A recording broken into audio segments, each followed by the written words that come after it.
அமெரிக்காலே வாழ்ந்த ஒரு மனுஷன், "இனிமே நான் அமெரிக்காவுக்கே போமாட்டேன்" அப்படின்னு சொன்ன ஒரு விஷயம், இன்னைக்கு உலகம் முழுக்க ரொம்பவே ட்ரெண்டிங்கா மாறியிருக்கு. சீனால ரியல் எஸ்டேட் மாதிரியான ட்ரெடிஷனல் பிசினஸ் டவுன் ஆக, அதனால நெறைய பேர் வேலை இழந்தும் கூட, "அதெல்லாம் கவலைப்படாதீங்க மக்களே, ஃபியூச்சர்ல நான் உங்களுக்காண்டி வேற லெவல்ல ஒரு ஆப்பர்ச்சுனிட்டி வச்சிருக்கேன்னு" சொல்லி, புதுசா ஒரு திட்டத்தையே அறிமுகப்படுத்தி, பல்கலைக்கழகங்கள்ல கூட அதுக்கான எஜுகேஷன் சிஸ்டம சீனா அறிமுகப்படுத்தியிருக்காங்க. உலகமே ஏஐல பூம் ஆகிட்டு இருக்கும்போது, இந்தியால மட்டும் ஆஸ்ட்ரோ டாக், ஃப்ரெண்டு அப்படின்னு தொழில்நுட்பத்த தப்பா பயன்படுத்தக்கூடிய செயலிகள் தான் அதிகமாக ஸ்டார்ட் அப்ன்ற பேரில் சுற்றிக்கிட்டு இருக்கு. ஆனால் இனிமே அதுக்கெல்லாம் இங்கே இடமே இல்லை. இந்தியாவிலும் ஏஐக்கான ஸ்டார்ட் அப்புங்கிறது இனிமே அதிகமாகும். அதுக்காக டெடிகேட்டடாக ஒரு பல்கலைக்கழகத்தை உருவாக்கியிருக்காங்க. ஹாய், இது லாஸ்ட் 24. நான் உங்கள் சிவா. இந்த வீடியோவில் லாஸ்ட் 24 ஹவர்ஸில் நடந்த இன்ட்ரெஸ்டிங்கான ஃபேக்ட்ஸ் பற்றி பார்க்கலாம் வாங்க.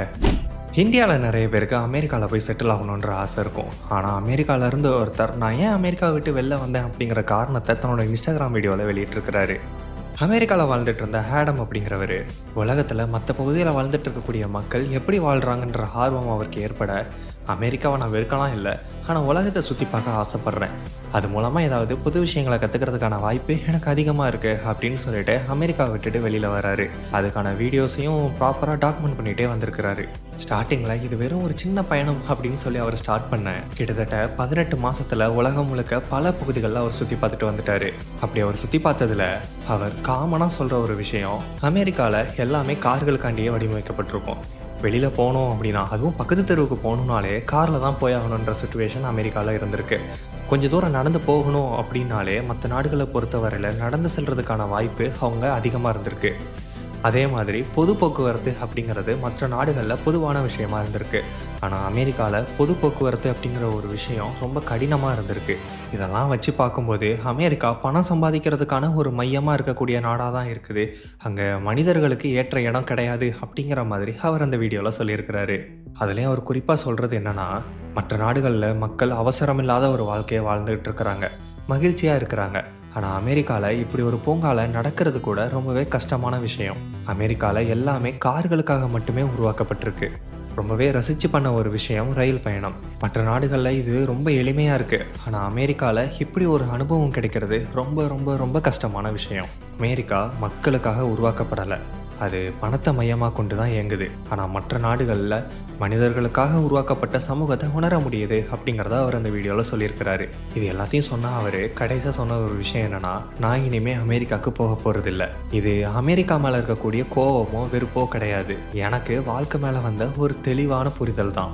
அமெரிக்காவில் இருக்கிறத விட மற்ற நாடுகளில் அதிகமாக ட்ராவல் பண்ணும்போது வாழ்க்கை மகிழ்ச்சியாகவும் மனுஷங்களுக்காக உருவாக்கப்பட்ட ஒரு உணர்வை தனக்கு கொடுக்கறதாகவும், இந்த உலகம் முழுக்க என்னோட ஊர் தான், எல்லா மக்களும் என்னோட சகோதரர்கள், எல்லா மக்களும் என்னுடைய நண்பர்கள்ங்கிற உணர்வை எனக்கு கொடுக்கறதா அவர் சொல்றாரு. இந்த அமைதி எனக்கு பிடிச்சிருக்கு, இந்த சந்தோஷம் எனக்கு பிடிச்சிருக்கு. இந்த ஒரு சந்தோஷத்தையும் அமைதியும் நான் அமெரிக்காவில் ஒரு நாள் கூட நான் ஃபீல் பண்ணது கிடையாது. இங்கே வாழ்க்கை உண்மையாக இருக்கு, நான் அமெரிக்காவை வெறுக்கலை, ஆனால் இங்கே மக்கள் உண்மையாக இருக்கிறாங்க, இதுதான் எனக்கு சரியான இடம் அப்படின்னு அவர் சொல்கிறாரு. பொதுவாக அமெரிக்கா நாங்கள் தான் பெரிய ஆள் அப்படின்ற மாதிரி நிறைய இடத்துல காட்டியிருப்பாங்க. நிறைய படங்களில் ஹாலிவுட்லாம் கூட பார்த்துருப்போம். அவங்கக்கிட்ட தான் பெரிய வசதிகள்லாம் இருக்குது, வசதி வாய்ப்புகள்லாம் இருக்குது, அமெரிக்கா தான் கெத்து அப்படின்ற மாதிரி தான் மோஸ்ட் ஆஃப் எல்லா இடத்துலையுமே காமிச்சிருப்பாங்க. ஆனால் ஐஷோர் ஸ்பீட் ஒன்ஸ் சைனாவுக்கு போனதுக்கப்புறம் சைனாவை பற்றின புரிதல் அமெரிக்கா மக்கள்கிட்ட மட்டும் இல்லாமல் உலகம் முழுக்க இருக்கக்கூடிய மக்கள்கிட்டையுமே மாறி இருக்கு. சைனாவில் இவ்வளோ டெக்னாலஜி இருக்கா? சைனா பொருள்னாலே தரமில்லாத பொருளாக தான் இருக்கும். ஆனால் ஐஷோர் ஸ்பீட் அங்கே போனதுக்கப்புறம் சைனா எவ்வளோ டெக்னாலஜியில் எவ்வளோ முன்னாடி இருக்கிறாங்க, சேம் அதே மாதிரி ஜப்பான் எவ்வளோ முன்னேறி இருக்கிறாங்க அப்படிங்கிறத இந்த மாதிரியான ட்ராவலர்ஸ் ஒரு நாடுக்கும் ட்ராவல் பண்ணி அங்கே உள்ள விஷயங்களை எக்ஸ்ப்ளோர் பண்ணும்போது நமக்கும் அது தெரிய வருது. சீனாவில் ரியல் எஸ்டேட் தொழிலுங்கிறது ரொம்பவே சரிவை நோக்கி போய்கிட்டு இருக்குது. இந்த டைமில் அதனால் நிறைய பேர் வேலை வாய்ப்பை இழந்திருக்கிறாங்க. ஆனால் இந்த மாதிரியான ட்ரெடிஷ்னலான பிஸ்னஸ் எல்லாம் விட்டுட்டு மக்கள் இனிமேல் டெக்னாலஜியை நோக்கி போகணும் அப்படிங்கிறதுக்காண்டி சீன அரசே பல புதிய திட்டங்களை அவங்களுக்கு கொடுத்துருக்கு. அதில் ஒன்று தான் குறைந்த உயர பொருளாதார திட்டம் அப்படிங்கிறது. இதை ஒரு முக்கிய தொழிலாக சீனா அறிவிச்சிருக்கிறாங்க. 1000 மீட்டர் தூரத்தில் பறக்கக்கூடிய ட்ரோன்கள். இதன் மூலமாக கிட்டத்தட்ட 16 பிஸ்னஸஸை ரன் பண்ணுறதுக்கு சீனா அங்கீகாரம் கொடுத்துருக்கு. குறிப்பாக சொல்லணும் அப்படின்னா, பறக்கிற டாக்ஸி, விமான கப்பல்கள், இந்த மாதிரி நிறைய விஷயங்களுக்கு இந்த மாதிரியான டாக்ஸிஸை நம்ம இதுக்கப்புறம் பயன்படுத்தலாம் அப்படிங்கிறது தான். இந்த தொழிலோட மதிப்பு கிட்டத்தட்ட 1.5 ட்ரில்லியன் யுவான் அப்படிங்கிற அளவுக்கு இப்போ 2025 இருக்குது. இதுவே 2035ல் இதோட மதிப்பு 3.5 ட்ரில்லியன் யுவானா மாறும். அதாவது சீனா காசுல சொல்றேன். அமெரிக்கா காசுல தற்போதைய மதிப்பு 210 பில்லியன் அமெரிக்கன் டாலர்ஸ். ஆனா இதுல ஒரே ஒரு பிரச்சனை இருக்கு. என்ன அப்படின்னா, இதை சீனா சக்ஸஸ்ஃபுல்லாக ரன் பண்ணணும் அப்படின்னா கிட்டத்தட்ட 10 லட்சம் ஊழியர்கள் இதை ரன் பண்ணுறதுக்கு தேவைப்படுறாங்க. இதை ஊக்குவிக்கணும் அப்படிங்கிறதுக்காண்டி சீனாவில் இருக்கக்கூடிய பிரபல பல்கலைக்கழகங்களில் கூட இந்த ட்ரோனை ஆப்ரேட் பண்ணுறதுக்கான கோர்ஸை அவங்க லான்ச் பண்ணியிருக்காங்க. இது எஜுகேஷன் சிஸ்டத்திலே புதிய மாற்றமாக அங்கே பார்க்கப்படுது. அப்போது எந்த அளவுக்கு சீனா இதுக்கு முக்கியத்துவம் கொடுக்குறாங்க. சீனாவோட ஃப்யூச்சரே இந்த ட்ரோன் ஆப்ரேஷன்ஸில் தான் இருக்குது. அதை பறக்க வைக்கிறதுக்கான பிளான்ஸை வடிவமைக்கிறது, அதை எப்படி ஆப்ரேட் பண்ணுறது, அந்த ட்ரோன்ஸ் ஆட்டோமேட்டிக்காக பறந்து போகிறதுக்கான பாதைகளை வடிவமைக்கிறது, இப்படியான பயண திட்டங்களை உருவாக்குறது, அதை நிர்வகிக்கிறது. இதுதான் இதனுடைய வேலை, இதனுடைய சிறப்பம்சமாக இருக்கும். இதை யாரெல்லாம் கற்றுக்கிறாங்களோ அவங்களோட ஃப்யூச்சர்லாம் நல்லாயிருக்கும் அப்படிங்கிறது தான் இப்போ சீனாவுடைய நிலவரமாக இருக்குது. இது என்ன கற்றுக்கிறது ஈஸி தானே, கற்றுக்கிட்டு போயிட்டு பண்ணிட போகிறாங்க அப்படின்ற மாதிரி சொன்னால் இது ஒன்றும் அவ்வளோ ஈஸிலாம் கிடையாது. இதுக்கு தொழில்நுட்ப அறிவு கண்டிப்பாக இருக்கணும். அதே மாதிரி பொறுமை ரொம்ப ரொம்ப ரொம்ப அவசியம். இந்த இதை கற்றுக்கிறதுக்கு டெடிக்கேட்டடான ஹார்ட் ஒர்க், ஸ்மார்ட் ஒர்க்குன்னு எல்லாமே நம்ம பண்ணி தான் ஆகணும். அப்படி பண்ணால் மட்டும்தான் இந்த துறையில் சிறந்து விளங்க முடியும். இதுக்கான காம்படிஷன் ரொம்ப ஹெவியாக மாறுமான்னு சொல்லி கேட்டிங்கன்னா அதுக்கான வாய்ப்பும் இப்போதைக்கு சீனாவில் கிடையாது. சீனாவில் 2024 2.17 மில்லியன் ட்ரோன்கள் பதிவு செய்யப்பட்டிருக்கு. ஆனால் ட்ரோன் ஓட்டுறதுக்கான லைசன்ஸ் 2,47,300 பேருக்கு மட்டும்தான் இருக்குது. இவ்வளோ பெரிய இடைவெளிங்கிறது இப்போவும் இருக்குது. இது இன்னும் போக போக போக கூட்டிகிட்டே தான் போகும்.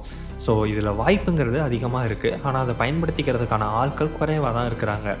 ஒருவேளை இந்தியாவில் இருக்கிறவங்க கூட சீனாவில் போயிட்டு இதில் பயனடைய முடியுமா அப்படிங்கிறத செக் பண்ணிவிட்டு இதே வீடியோவுக்கு கீழே அதுக்கான வாய்ப்புகள் ஏதாச்சும் இருந்துச்சுன்னா கமெண்டில் சொல்லுங்கள். அதை ஒரு வீடியோவாக பண்ணுறதுக்கு ட்ரை பண்ணுறோம்.